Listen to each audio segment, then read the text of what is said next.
welcome everyone. Maybe you weren't here for the early service, and you're here for a combined kingdom community with Dr. John Cox. John Cox was with us this weekend for our parenting conference.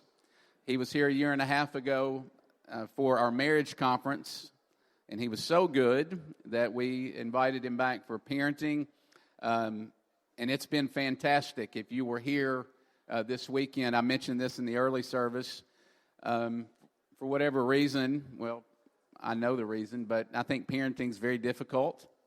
There's a lot of hard decisions and things that cause fear and anxiety, and parenting conferences often make you more fearful and raise your anxiety level and make you feel more burdensome because it's more about techniques and all the things that you're not doing and you should be doing. That's not what happened this weekend.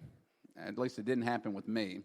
I mentioned this earlier, but I feel more hopeful, more free, more encouraged about parenting, which is a great thing. And so John Cox has been a gift to our church this weekend. If you missed this weekend because of the good work of David Crabtree, this is the case every Sunday, but before we left the parenting conference on Friday night and Saturday, and it happens on Sunday morning as well, the podcast is already up. And so go to iTunes and listen to the parenting conference from this weekend and be encouraged by that. And so if you missed it, it's already online. And listen, there are lots of people for me to thank, and I'm not going to start thanking them because then I'll miss somebody and somebody will be hurt, and I don't want to make you disappointed. But there are so many people that helped this weekend, from the people in the nursery to helping with the children, to the sound booth, to the slides, to food, to helping with the food, all sorts of ways that people jumped in and served our community. And I just want you to know that that did not go unnoticed, and that I'm very thankful for you as your pastor. And so thanks for those of you who helped make that possible this weekend. We now it's an open Q&A. I mentioned this earlier, but Stump the Chump. And so this is open, not just about parenting. If you have questions about marriage or depression or anxiety or other things that maybe you're struggling with or dealing with, we've got a tremendous gift here, a guy who has over 30 years of clinical experience in psychology. And so let's take advantage of that and ask him some good questions. And so I'm going to turn it over to John, but feel free to fire away. We do want you to speak into the mic because we're going to put this online as well and record it, and we want the recording to be of good quality. We're glad you're here, and thanks you, man, for being here. We were talking last night, and I said something about how I really like doing just an open forum Q&A. It's not a problem at all. And Jason said, yeah, that's because you're comfortable telling someone you don't know the answer to their question. So be prepared. I am not the Wizard of Oz, but I'll take a shot at it. I'll do my best. You want to get us started? I've got the first question. All you right. mentioned yesterday morning about the problems of a compliant teenager and issues surrounding, you talked about sort of the rebellious teenager, but then you mentioned it and said we can talk about that at some point. We never came back to it, and wondering if you could talk about that. Sure. Now.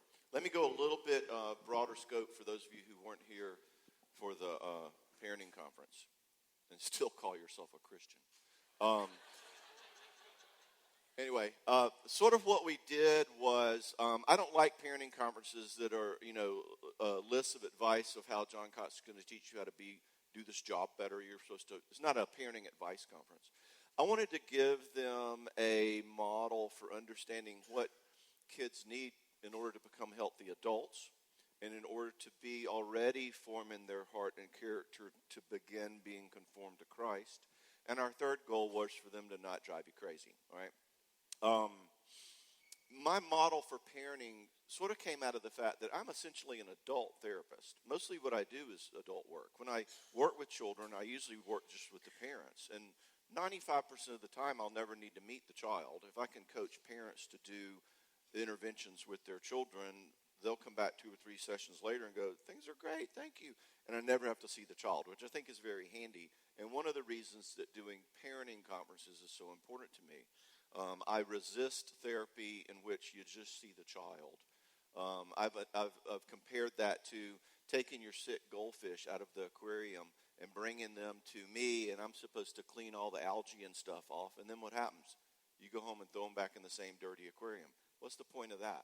I want to clean the aquarium, so to speak.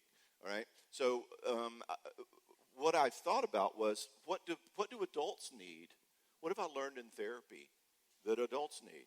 I see people who have symptoms, be it depression or anxiety or whatever, or marital issues.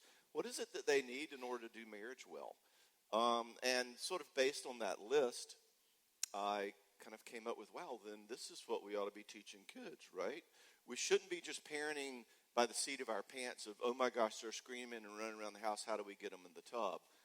Though you got to answer that. I want you to also have a bigger picture of where we ultimately leading them. And so we talked about different abilities and capacities that they need. It just so happens that those abilities just almost exactly parallel what God calls us to in terms of conformity to him, which shouldn't surprise us, right? Because he made us. And to the degree that we're functioning well in his world, it ought to be those things he's calling us to in his word, right? That's Christian psychology. Anyway, we talked about 7 different abilities that humans need to do life well and to serve God well. The ability to understand love and close relationship, the ability to let someone know me, but also the ability to sort of have a sense of trusting love. We talked about the issue of learning to make wise choices. In other words, what makes me choose well in my life? When I learn wisdom, the ability to discern that, wow, you know what? If I eat the rest of those donuts in that box out there in the foyer, I am going to regret it later, all right? That sort of model. Kids aren't born knowing that. They would eat all the donuts. Get to know them, right? So we have to actually literally teach them. Foolishness is bound up in the heart of a child and in grown men who still have the heart of a child. So we need to teach them, in a sense, that issue of wisdom and making choices. That's where discipline comes in, and we talked about that. Thirdly, we talked about the issue of submission. Can a child be taught? And I believe submission is a skill to learn and teach, not something just to expect. We're not born with it. We as parents have a responsibility to teach it to our children, and we talked about that. Fourthly, the ability to be strong and the ability to sort of handle myself and be resilient in the world, to not be a special snowflake, to be able to handle problems and be strong. See a lot in our culture of sort of the helicopter lawnmower parents who are protecting their children from suffering so much that then they hit adult world and they can't function. One of the major ages at which I'm seeing people in therapy is the fresh out of college age. In other words, high school's high school. College is the new high school. You know, you're still going home with mommy and daddy all the time, and they're coming up for games, and you still have your room at home, and it's just you're out on your own and freer and can get into more trouble. It's not like college was 100 years ago. You know, you read about a college man. You know, he went to college. It's like a very mature act. Now it's just part of being a child. You're just a more mobile, expensive child, right? And then all of a sudden you're out of college, and it's like, welcome to the adult world in which you have never had to function. And I see enormous anxiety and junk float up for kids at that post-college, get-a-job age. Fifthly, the ability to make sense of yuck in life. In other words, how do I make sense of shame, failure? Am I not doing good enough? How do I make sense of loss and sorrow? I'm in a hurry and there's a terrible traffic jam, or I get to the condo and they've lost my reservation. How do we make sense of managing our emotional world? Can I have an emotion and go, wow, I'm really angry at you. Now, what do I need to do with that? Rather than just boom, right? Kids obviously need to be taught that. And seventhly, we talked about helping them understand and learn consciously how can we help them grow in their relationship with God. Okay? You need to know that for me to answer this question.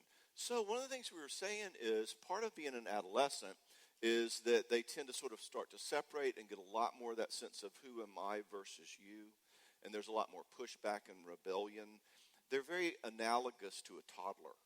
In other words, a toddler's pushing away from mommy, a teenager's pushing away from family. That's why they both both parties like to say no and me and mine, and, it's the same kind of dynamic. Now, I want parents of teenagers to expect that their teenagers will push back and be jerky. But sometimes one of the things I warned was, now some of your teenagers may be sweet and compliant and always do what you say and not push back, and you need to be careful about that. And I kind of left it at that, and that's what Martin's pulling back. Like, okay, so a compliant teenager, a teenager who's still like, yes, ma'am, yes, sir, instead of, you guys are so retarded, okay? What do you do about that sweet teenager? Most parents are just like, okay, great, wonderful, job done. But I said be careful about it a little bit. Now, the reason I said that is not because compliance is bad, not because a yes, ma'am, yes, sir teenager is bad. I said be careful about that because it can be bad, and this is the way it can be.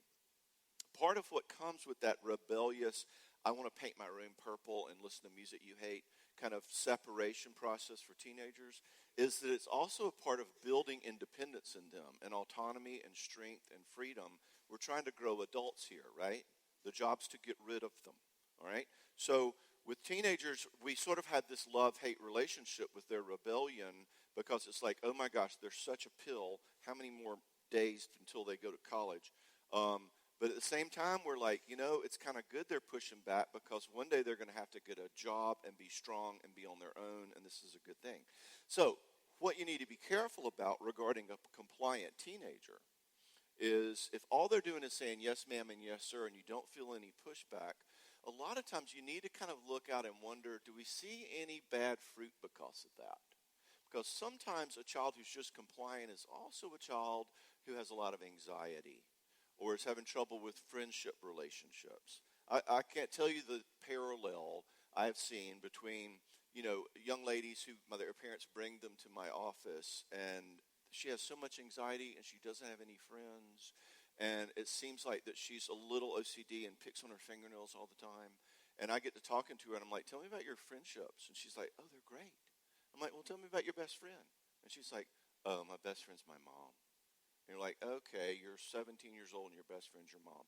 All right, that concerns me because she needs to have a nice relationship with her mom, but there's a parallel between the fact that she has, me and mom are besties and has trouble with her relationship with her friends and anxiety and OCD.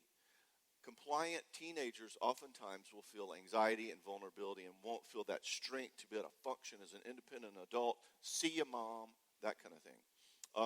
So if you have a child like that and you have no bad fruit in their life, if they're compliant and sweet and your best friend and they're making great grades and they're like out with their friends and they're having cool new ideas and looking out to the future and planning to be an adult, don't listen to anything I'm saying. They're great, all right? But that would be unusual. What you'll usually see is that a compliant teenager will have some of these anxiety symptoms. They'll be feeling a little more fragile and tied to your apron strings. What I want to do with them is, if it's real severe, go talk to somebody. Talk to a therapist. Get them to walk you through it. Somebody's actually on site and seeing it. But one of the things I recommend parents do if they have a child who's always agreeable and always, wants to be with you, I want to play with them a little bit and try to push them out of the nest a little. One of the things I'm going to do is I'm going to look for the things in their lives that require challenge. They need car insurance, make them go with you. They need to fill out the form, make them do it. I'm going to look for ways in which I might be still colluding with them to protect them and keep life real safe for them. They have a problem with a teacher. I want to say, tell you what, I want you to handle it. You write this email. You engage the teacher. I want to push them out of their comfort zone. One of the things that we said this weekend was that children get their view of themselves and of the world through the eyes of their parents. And a lot of kids who need empowering and pushing, which this compliant teenager does, need my eyes to say, look, you have this vulnerability and anxiety. I know you can handle it. And I want you to go with me, and I want you to talk to the insurance agent. And I want you to go with me when we go talk to the teacher. And you push them in some ways to kind of work outside their comfort zone, push for that anxiety. And they need your eyes to be going, yeah, I know it's scary, but you know what? Teenagerhood is kind of where we learn those kind of things. And I'm with you, and we love you, and we're behind you, and we do this love thing where we love them and support them, but we push them at the same time. I also want to play with a compliant teenager. You know, they're all like, somebody was telling me this weekend, they said that their teenager's a little bit compliant, and she was saying, you know, I was talking to Susie, and she's so angry at her mom, and her mom's like drives her crazy, and I was just thinking, oh, isn't that sad? Because she and her mom like have conflict. And I told this person, I said, I want you to look at her and go, really? Like, you're telling me there's nothing about me that bugs you? Tell me something before we get home. You got to find something you don't like about me. All right? Let's play a game. And I want to pester an overly compliant teenager and play with them and go, all right, we have a new game. Every day you've got to tell me something that you disagree about with me. And you need to come up with one a day. Things you disagree with, things you don't like. And I want to play with them and push them outside their little, aren't we besties, comfort zone. And you can do that by playing, kind of like play therapy. We're not sitting down and going, well, I really need you to begin considering individuation more. All right? We're just playing with them. Here's an individuation thing. Okay, look. I'm getting pepperoni on my pizza. You can't get that. What kind of pizza are you going to get? You got to get something different from me. We're not the same. And as a parent, I want to push them out of the nest with every little creative spot I can. Now, again, that's not because compliance is bad. If your child is compliant, great. As long as they're still functional. That was the point of concern. All right?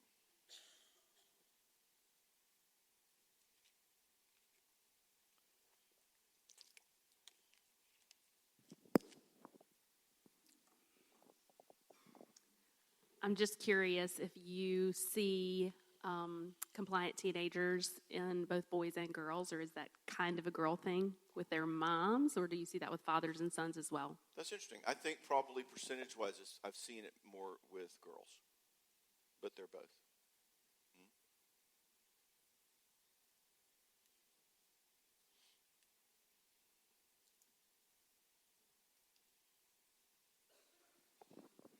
All right, so you spoke a lot this weekend about timeout kind of as a mechanism, long-term strategies for how we work through problems with or not problems, but, you know. Things As a discipline strategy? As a discipline strategy. Right. Perfect example, beginning before church, we're getting ready. They've got to get in the car. I don't have time for timeout. How old are they? 9 and 4. 8 and 4. I've already made her 9. Okay, I'm already moving. Yeah. Don't rush it. We got 2 months. Okay.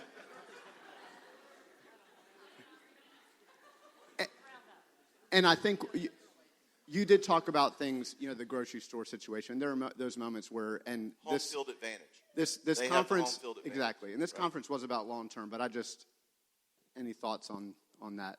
Well, you know, wait, in the moment. What's your question? Oh, if you can't discipline in the moment. Yeah, I need them, and I don't want to go the X plus 1. I want So the what X were they minus doing? 1. Pardon me? What were they doing, just out of curiosity? Refusing to get ready? What? Yeah, you know. Lollygagging. That's a technical term. Yes. Yeah, we use that in the field. They had their things ready. Then it was just now, and they didn't. You know, it wasn't a. And I guess part of the question is, how do you make it not about me demanding now? I you know the and they're both again, lollygagging, or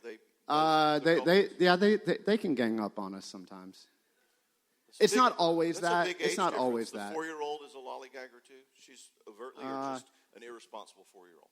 So he so the 4-year-old he comes he kind of follows along. I mean, I would say, and sometimes he's just playing, but it's just the moment of, all right, we're ready, and part of this, you know, we talked about this too, is on.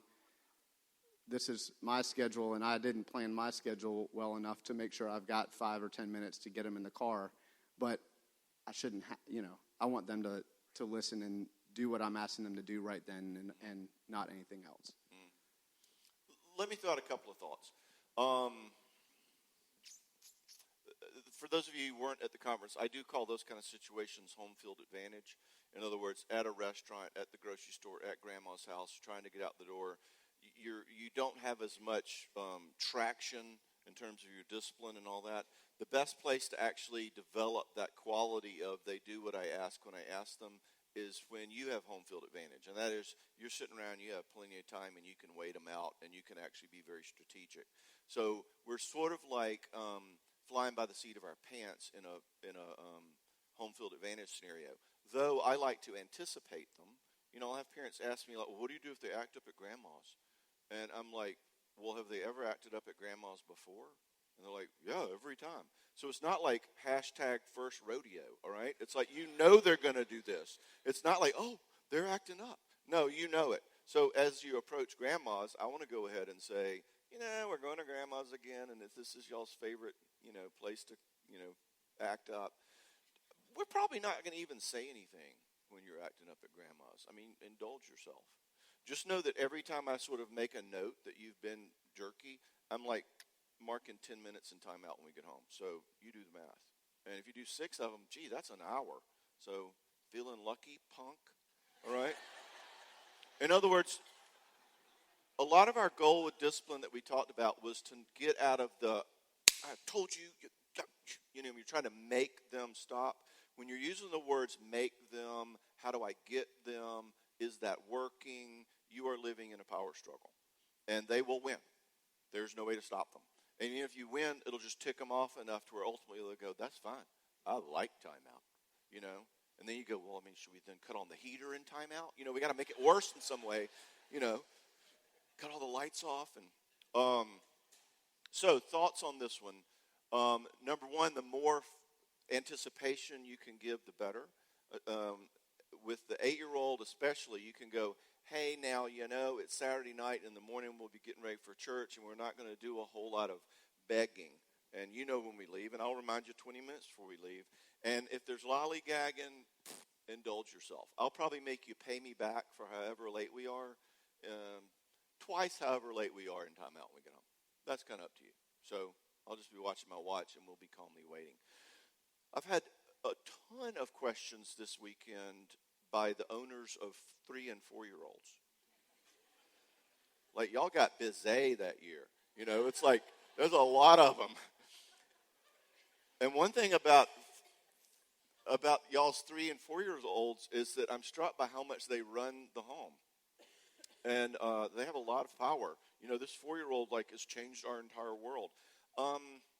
You hear me talk a lot about sort of mutuality with your kids and relating to your kids, and I'm a human just like you with your kids. But remember, we are walking an ebbing and flowing between being in 2 roles at once with our children. Like I told my children, the only difference between you and me is I was born 20-something years before you, so I know a lot of things you don't know. And God put me in authority over you. So, yes, let's relate to our kids and be kind and loving, but I think that the way I want y'all to think about the 4-year-olds is I want you to alpha them. If they are running your life that much, even this 4-year-old, it's like people might go, well, they're 4, they don't really understand, and how do we do timeout? And if we do timeout later on when we get back after church, is she going to remember? And then she's 4, so that means she can only do 4 minutes. I don't know who came up with that 1 minute for age thing. I wish I could say anything in the universe that people hear that clearly. Everybody, everywhere you go, it's like, well, she's 8, so it's only 8 minutes. No, it's not. If 4 minutes doesn't get her attention, use 20.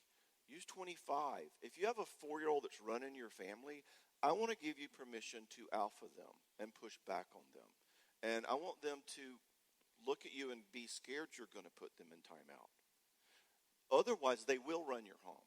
So in the context of everything I've said about understanding your children's heart and caring about them and being empathetic and connecting, if we can't set limits, the little gangsters with bazookas are going to run the family, all right? And so as you feel a child who is out of control in your life, look for the times in which you do have home field advantage. You have all afternoon. It's going to rain all day, all right? And I would require absolute compliance from them today. Let's start the new sheriff today. And you're going to rot in timeout, and the first time you're going to go, it's 20 minutes, and the next time you go, it's 40 minutes. And I want them to start to learn. Okay? So I'm saying that broadly and strongly because I've had so many of y'all go, oh, yeah, that all sounds great, but you just ought to meet my 4-year-old who's running our home. Well, let's stop them from running your home. And you and your spouse get involved in that and do that. Okay? Other questions? Not really a question, more of a comment, maybe a follow-up to the question we just had.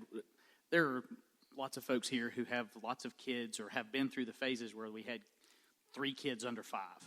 And so mom's at the grocery store, and you've got an infant in a car seat in the buggy, and the 2-year-old's down in there, and you got a 4-year-old walking beside you, and you're going through the parking lot. And I know we've talked about the long game and obedience and authority. I think sometimes we need to play speed golf in those situations where you have that type of thing where you're walking in the parking lot and you've got a 4-year-old and they need to be obedient and compliant so they don't run out in front of a car, kind of thing. I just wanted to kind of get your thoughts on that about it is a long game. You've got to play the long game, but sometimes you need to play speed golf because of the urgency of the location or situation. Right. That If makes we sense. have a child who's putting their own life in danger, we're not talking about parenting. We're talking about survival and rescue. Drop everything and pop that leg and put them in a car seat, and we're done. Right? Yeah. Yeah. Good.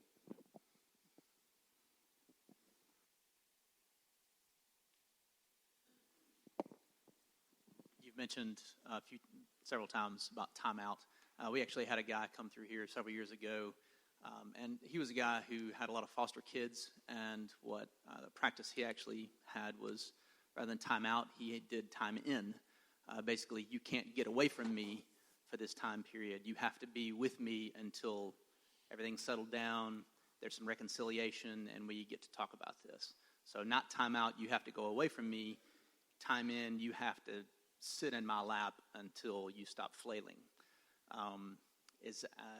Stop flailing? Or whatever they're doing, yes, until you calm down and until we can talk about this. Is this an intervention with a child having a tantrum? Could be, but also could be a child who's just disobeyed. If you hit your brother with the Xbox controller, you're going to come sit in my lap and sit next to me, that kind of thing? Or if you are probably more like they are being defiant and they are disobeying and I don't want to stop what I'm doing right now. I want to do what I'm doing, but you're making me stop and I'm angry about it. Okay, time in. Let's go sit down. And when you stop screaming about whatever you're screaming about, then we're going to talk about this. So time in rather than time out. Have you ever heard of that? Is that a more common practice with children who have attachment Let me issues? put it this way and answer your question. I use time out because it's my shorthand. But you heard me give a ton of other examples. So-and-so happens, we lose electronics. So-and-so happens, then you don't get a treat. I mean, I love consequences that fit the crime. In other words, I was working with a family a while back, and one of the kids was always stealing stuff out of the other sibling's room. Okay?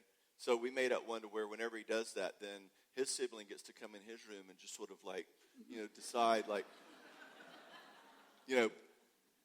so like at Chuck E. Cheese when you figure out what to do with all your little tokens, what do I want?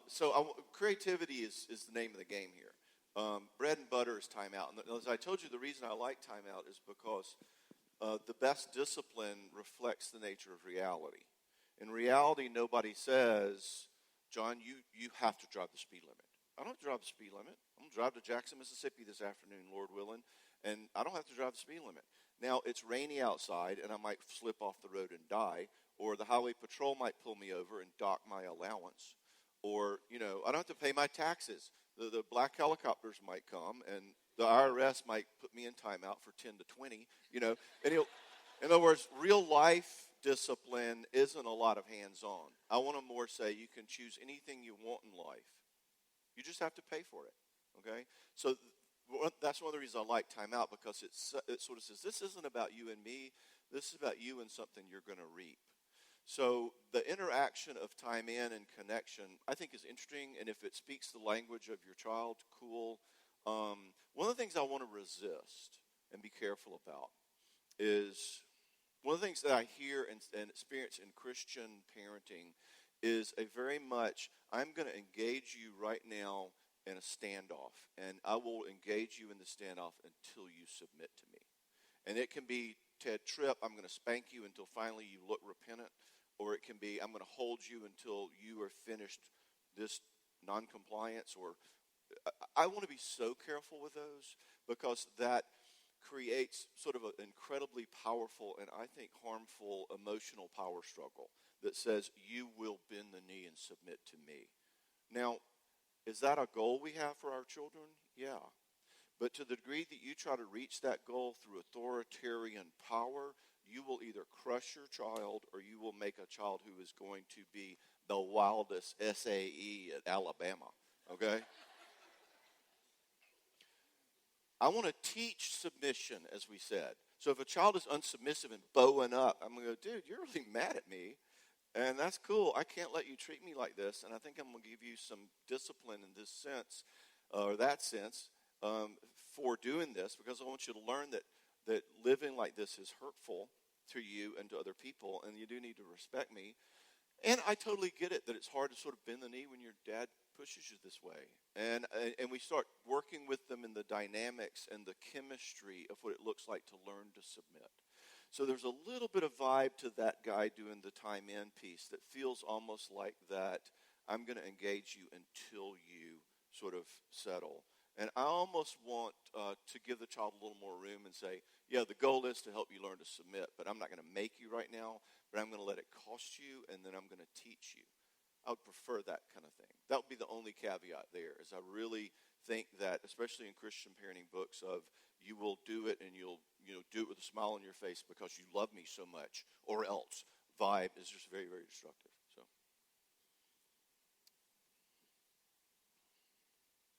I've really appreciated all of your insight this weekend, and a lot of us have teenagers in the room. I really appreciated the way you deciphered between discipline and punishment. Yeah. And I think that would be an important thing maybe for you to reemphasize to our kids, why we're doing what we're doing and kind of the heart behind discipline as Christian parents. Okay. I've been working on a talk, teens. I do talks at schools, and I talk to administrators and teachers, and I've been moving toward actually talking to high schoolers, and I've been working on a talk called All the Junk Shrinks Say About Teens That's Not True. You think that would be a cool topic? All right. Anyway, okay, gang. I'm not going to make you raise your hand because that's what. Okay, I'm not going to make you get noticed because that's like fate worse than death for a teenager, right? I want you to stand up and join hands in a circle. No. I had 3 girls, and they're all, 32, 30, and 28. And they were like legendary teenagers. They could roll their eyes in 5 languages. I mean, all right, so one of the things we talked about with your parents was, well, you heard me just talk about it. The goal of discipline, the goal of consequences, the goal of having your, glittery pink cell phone taken away is to begin you having a practice simulation for adulthood. In other words, punishment is not a word we use this weekend. Punishment is you did bad and you get punished. It's retaliation for a crime. You did wrong and you're going to pay. It's oriented toward the past, and it's oriented toward justice, and it's oriented toward retaliation. And Christ frees us from punishment. He comes and receives the wrath we do deserve. We should be punished. But our Savior took that. Now, does that mean we can, do anything we want? Well, yeah, you can do anything you want if you're willing to pay the price for it. So what God says is, now you're not going to get punished just because you're bad, but if you make choices that are destructive, they're going to be destructive consequences. He says, do this, not because you're a good boy or a bad boy if you don't. It's because this will lead to life. God's way is so much more about reality than morality. And we hear God say, do something this way, and something in us can be kind of like, get off my case with all your rules, man. I'll do it the way I want. But God's way is more like, don't eat soap. Why would you eat soap? And we're like, I like soap. Not going to tell me what to do. All those laws in the Old Testament. I'll eat soap if I want. And we feel like, oh, I'm free under grace. I can eat soap. And we're idiots, okay? The Bible is a lot more about reality than it is morality. It's like if you do this, you will die. Who wants to die, all right? So discipline is your parents creating a way in which you pay a cost for your knuckleheaded choices sooner rather than later. In other words, I told them, I said, why don't we grab that 3-year-old who's running out in the street and we pop that leg? Because what we're saying is this pop represents the suffering you might experience if I didn't ever teach you this. Because there's junk worse out in the street than a pop leg. All right. So when they ground you or take your cell phone or get you off social media or whatever they do, what they're trying to teach you is this cause-effect nature of the universe. That what you reap, that is what you will sow. That if you don't study, your grades will be bad. If you don't take risks, you'll never succeed in life. If you're not respectful to people who are over you, that will hurt you in them, blah, blah, blah, blah, blah. So how do you teach that? Well, the only way we learn when we're young is through an experience. So discipline's kind of an experience to begin teaching us the cause-effect nature of the universe. Like I said, there's my car. I can drive it as fast as I want through the tornadoes on the way home. Now, would that be wrong? Maybe. It's more stupid, right?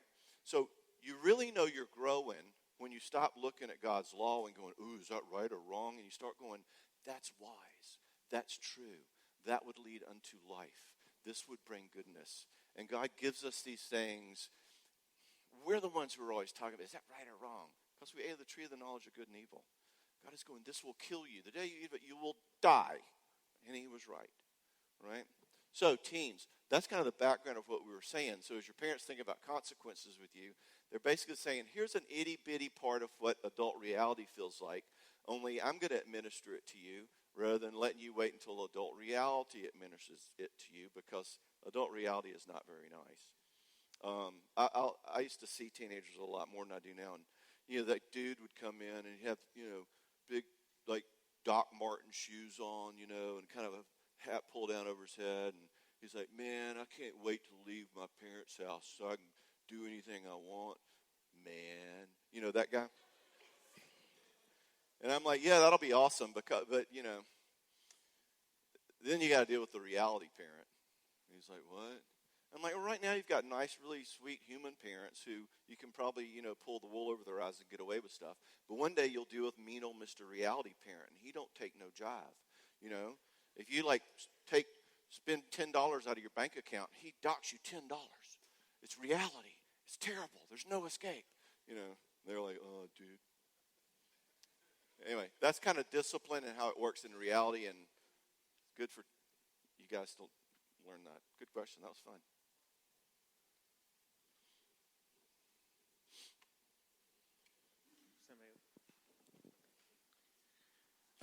So I have kind of two questions, and one is more on a lot of things you've been talking about. One's more situational, probably to our predicament. But so one of the things that you've talked about is kind of removing yourself almost from the punishment and making the choice between compliance or doing what we say and the consequence. Yeah. So one of the parenting things that I've always understood is that a particular action has a very clear consequence. There's no ambiguity. They know before they commit this offense what the consequence is going to be. You seem to talk more, and correct me if I don't understand, you seem to talk more about, hey, you're doing this, well, why don't we take away this or do this in the moment, kind of walking through that way. I understand all actions have to have maybe a consequence they don't understand or know before. What you're saying there's a little bit different than I've understood in the past. We've primarily gone with the spanking. You're actually helping me, and I thank you. One of the things I like about Q&A is Q&A really helps clarify things that I even want to say and forget or miss, but that's beautiful. What he's saying in essence, and you can correct me if I'm wrong, is there really is kind of an ideal scenario in which there's already a pattern of choice and consequence set up ahead of time. And yes, we've talked a lot about you're on the fly, and your child doesn't show up for curfew, or they throw a whole bowl of cereal at their sibling.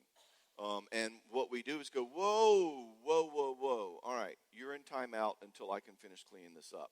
And we're sort of on the fly. But it's so much better if you can say, here's the deal. If you don't come in at curfew, just know you don't get your car next week. And so then when they don't come in for curfew, you can go, oh. Because you're not the bad guy anymore. You made the rule a long time ago. So that is ideal. And look for those and have those as patterns. If we hit, we go to timeout. If we sass, then the electronics go off. And that can just be a known entity, especially since kids typically have their favorite crimes. They go back to the same crimes. So you can sort of know, set that up. I like that. That's great. I guess the second one is more in our particular situation. So we have a 13, 12, and 11. Did I get that right? Okay. Boys. Yeah. So one of the things that we struggle with, obviously I know everyone with kids struggles with this, but it's just in every moment we're all together, there's very little times it's actually peaceful. So it kind of seems funny, except that it just, puts a real strain on times that we're together. In the car, at home, at the dinner table, generally because of fighting, just kids fighting, which I don't really have as much of a problem with that if they do it outside. Fighting. Have at it. But, and not physical fighting, more words. So one of the things that we've done to do that. Talking smack? Just talking smack. Okay. So one of the things that we've tried to do around that is just say, hey, when that happens, you guys, your electronics go away for 2 weeks or whatever. I think our issue with that is then we get into refereeing, right? So one of them, we have one child that never, either he has the discipline to not do it because he loves his video games so much, or doesn't participate or whatever. It really seems unfair to him. He usually takes the brunt of that. I've lost my games for 2 weeks. I've done nothing. But short of that, I don't have the capacity to referee all of the arguments and who said what. So just in that coming up with creative things. And my explanation is, we're a family, and when someone is having a problem, we're all having a problem, and it causes problems in our family. And so I'm okay with all of us losing these things or all being, under this situation, even though you may not have done anything, So I don't know if you have some either validate that or... What does compliant son do with his jerky brothers? I'm sorry, what? There's one who's more compliant. Yeah. What does he do with the jerky brothers? Is he talking smack as much as other Generally people? not. He just generally has the discipline to sit quietly. No, just non-participant. Generally, yeah. Not all the time. But. Okay. So he's not really in the fray. No. You can't tell. Sometimes it's very blurry. Why don't we focus on the Butch and Sundance? The other two. Yeah.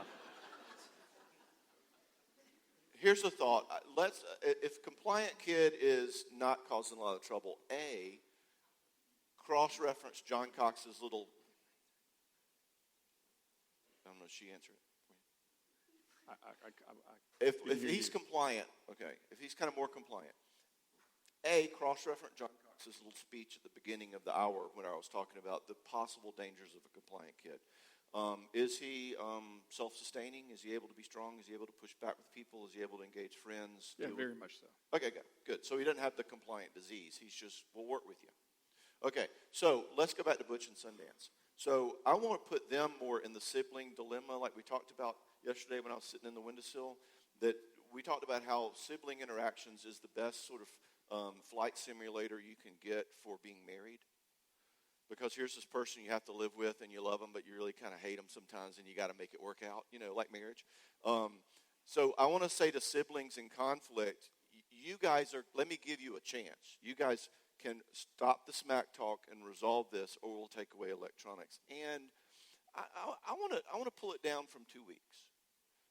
Remember, the goal of discipline, I think it should be short, sweet, to the point, painful, and here, try again. I want a repetition. 2 weeks drags it out so long that I bet there's a lot of shenanigans that go on in those 2 weeks. In other words, I want to hammer them hard tonight or maybe tomorrow, and then give them back and go, here, we won't try again. So if you need to take more stuff away, electronics and snacks. Boys like snacks. Yes. Okay, we're going to take away Cheetos and electronics. It's like, they may call the Department of Human Services, but, That has happened. I was doing a parenting conference one place, and the parents raised their hand and said, our child calls the Department of Human Services on us when we set limits on her. Like, not to give you kids any ideas, all right? This kid's like, yeah, they're making me pick up my socks again. Yeah, can this go on their record? Right, yeah. This is Johnny, right. Anyway, so all right, so let's focus on the two that are in conflict. Let's push them to have to resolve it themselves first. If they're unable to, let's come up with a more intense consequence that's short and sweet and painful, and then back off and go, okay, now it's Monday. You want to try again? I'm going to teach you guys this. If you can't manage your own emotional impulse to hammer each other, I will manage it for you by making it very costly. Now, one other piece to throw in there. I'm going to ask you this. Do you feel like there are any issues between those two boys that we need to talk about? Not us here, but is there any issue that emotionally that needs to get resolved, an anger or a hurt or a picking on or a jerkiness? Think about the emotional component here too. Because when we have children who have a pattern like that, I do want to think in the discipline department, but I also want to think in terms of like, yeah, but what's driving this? Are they just pills, or is there something going on that's emotional? And with that child, I want to look for an opportunity to go, your brother really makes you angry, doesn't he? What's up with that? And I want to sort of tag that with a word like we talked about Friday night. If some anger is driving him in, or either one of them in that interaction, I want that to be part of the story too. I can't go into a lot of detail with that one. Just play with it. All right. Here you go. I'll take it.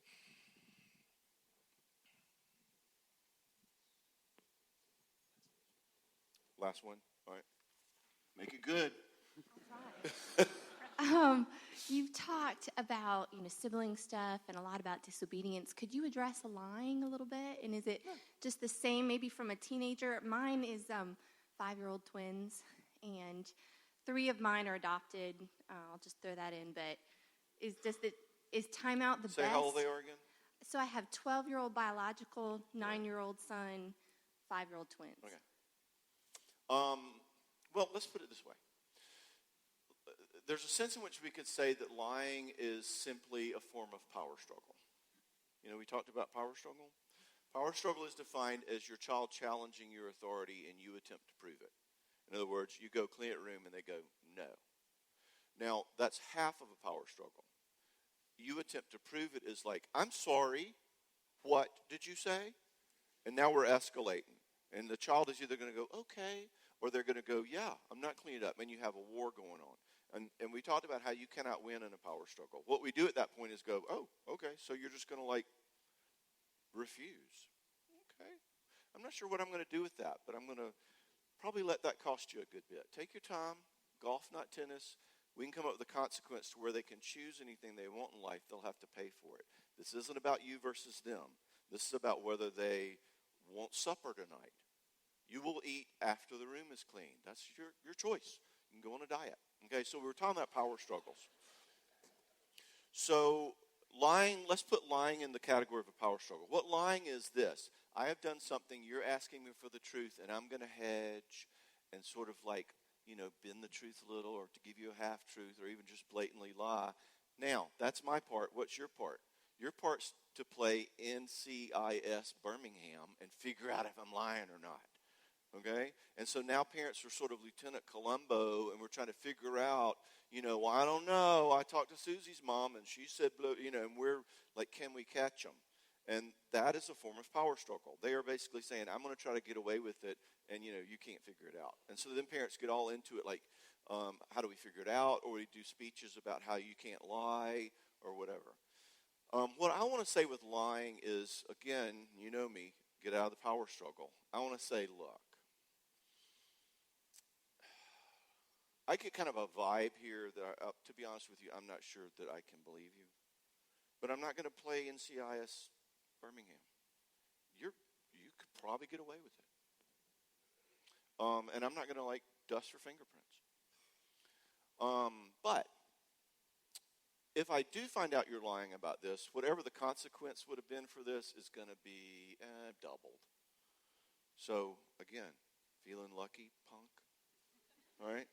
In other words, play play your cards, take your chances. Because I'm not going to be on your case trying to figure out if you lie. I'm going to let you lie, and when you get caught, we're going to double the consequences. Now, another piece I'm going to add to that, I added with my children, was, secondly, just for your thought. And some teenagers won't care about this, but I want it said anyway. I would say to one of mine who would lie, I would say, other piece of this is that we love you and we want to know your heart. And when you lie, you basically are hiding your heart. And we don't know you and you're pulled away from us. And maybe that's what you want right now. But I want you to know that your lying isn't just some sort of a criminal act. Your lying is a hiding of your heart from us, which we grieve. So know that we want your heart and we want to make room for you to tell the truth. We're not going to force you or try to do detective work. And if you choose unwisely and get busted, then there may be a higher price for that. Good question. One more. Yeah. All right. I'm gonna go a little broader. All right. We got 3 minutes. You counsel and have been counseling. How long have you been counseling in Jackson? Has it been the whole? I've been in Jackson almost 30. Okay. So I would say you are counseling and seeing people in a very similar demographic that we live in. Right, yeah. What are you seeing, if you had to name some things that can help us to enter in and to, I don't know, help those symptoms that you're seeing? I'm not sure how to ask it exactly, but what are you seeing? We live in that same world. Mm-hmm. And what would you want to say to us in the last 3 minutes that would be on a broader scale, if you had a couple of things from your years of experience? Yeah, okay. You know what I'm saying? Like, right. You have, what's that? Yeah, trends, and then, just kind of wide open here for the last question.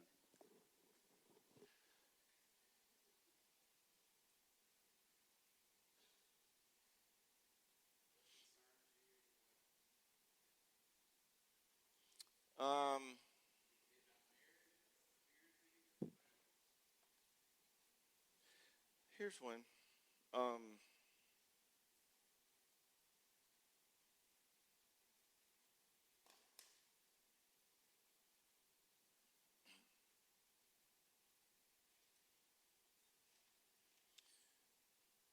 Beginning with the Industrial Revolution.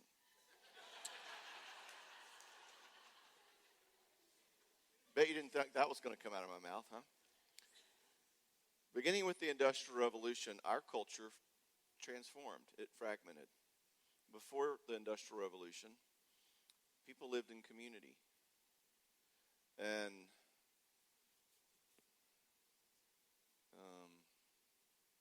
what was the story I just heard? It was a Puritan pastor's wife. She was struggling with something. I think maybe she'd even lost a child. And she was sitting in her house, and all of a sudden she heard singing. And she went out the front door, and there was the people in her church were standing in her front yard singing to her. And we don't have that. And we all live in our own houses, and we drive our own cars, and we celebrate Christmas with just our family. And our culture doesn't have community. And so we're very alone. And the thing that makes us the sickest and makes us the most, develops the most symptoms, creates the most marriage problems, is that we don't live in community wherein we are known. So since I'm not really known in community, you don't know my heart. I don't want you to see my failures. I'm going to go home and need all of those eggs filled in my basket by my wife. And as you remember from a year and a half ago, guess what she's wanting? Me to fill up all of my eggs with her basket. Her basket too, right? Remember we called that last time a phenomenon in a marriage called two ticks and no dog. We're both needing like ticks, the insect, and there's no dog. Anyway, so I'm sorry, there's a little inside joke there, but what I see our culture becoming is a culture of people who are wounded by fear of their shame. The thing I see lying behind almost every single thing I deal with is that we are all so afraid to be seen as failures and broken people and not cool. Instead, we're like, oh my gosh, I'm so lucky I have the best wife in the whole world on Facebook. And I'm going to go, really? I saw y'all fighting in my office last week. You know, your wife's just like mine, okay? But no, we want to say, oh, it's wonderful, okay? And if anybody finds out my secrets, it's like, so shameful. So we have a culture that lives in hiding in secret, which is why we invented therapy, because we finally found some place I can go and really tell the truth. Now, that's a really unfortunate solution. I don't want that solution. Albeit until our culture changes, but that's why we talked so much last time on the marriage conference about community and about if you want your marriage to grow, growing in a body is the secret of that. And from what I hear, y'all's body has grown a lot like that. Bless God. So, shame, hiding, posturing, posing, spin doctor, pick a word. I see people living in that. That's one of the reasons that I do my conferences the way I do. Like, the first question somebody asked me Friday night, I didn't know the answer to. And it's really important to me as a minister of the gospel to stand before you and go, I don't know the answer to that. I want to, as a leader in the kingdom, I want to say, look at me, I don't know. All right? So let's quit posturing and create a world in which I don't have to hide the fact that I'm not perfect and I'm broken and I don't know. And what I did was I asked other people to help. And other people in the group Friday night gave me ideas. And we figured it out during the break. But I needed help, body of Christ. I see that regardless of the symptom, marriage problem, child problem, depression, anxiety, OCD, porn addiction, pick a card, any card. Underneath it is somebody who is hiding because of their shame. Go read Genesis 3, all right? We live in that position. Now, the question is, how do we become people who are safe enough? People who don't gossip, people who will keep your confidence, people who will not judge, people who don't have a quick answer in a Bible verse. How do I become people you can come to and tell the truth about you too? And then can I take the risk to say, yeah, I'm not perfect, I'm not all together. We did that, it would put me out of a job, blessedly. I'd start a restaurant. Not anywhere near one of Frank Stitt's restaurants, but a restaurant all the same, all right? So I see that underlying everything I deal with. Good question. And I know we need to stop. All right. Thank you all. Thank you all for being here. Thank you, John.